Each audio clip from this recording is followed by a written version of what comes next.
Morning Pilipinas! Nandito po ako ngayon sa bahay ni Kuya dahil meron kami ditong inaasikaso at si Mikmik nandun sa mainline. Ayun na nga. Dito mo. Ang sarap ng buhay dito. Nandun pa ako ni Yoyo ng kape. Inday! Thank you po. Thank you. Sige. Salamat po. Opo. Ayan o. Merong kape. Ang sarap ng buhay dito. Di ba? Kaya ka pa lang, di ka pa tumatayo. Meron na may mag-atid sa'yo. Ganong ka-sweet ang mga tao dito. Ganong ka bubuti.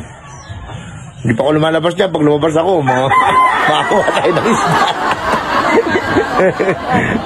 Ma! Hindi ka nakakape. Dito, inatira tayo dyan. Yan, may mga manok. Napaka-simpleng buhay, pero napaka-presko. Doon banda yung hagdan, naalala niyo yung hagdan na ilang beses nag-viral, yun eh. Viral na hagdan, nandun. Ayan, yung nilabasan ng tao na yan. Diyan yung hagdan. At andito yung pamangking kong busog.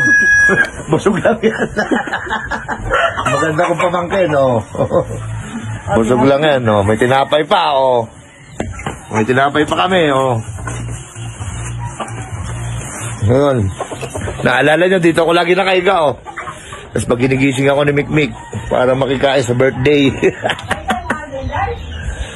Sarap na buhay. Ayun na, ma. May tinapay pa kami, Ngayon, naalala nyo, dito ako lagi nakaiga, Tapos pag ginigising ako ni Mikmik para makikain sa birthday.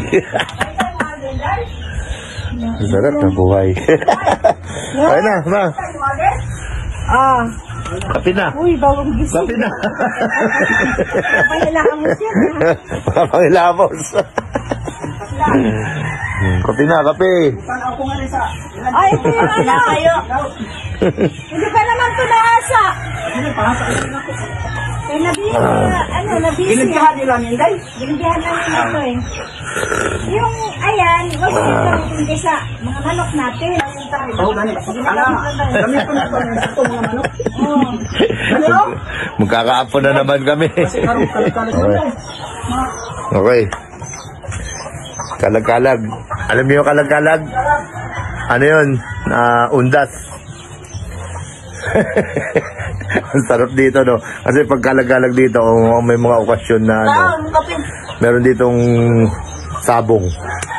Ayun lang. Ayun lang. Sarap talaga, Na-miss ko talaga dito.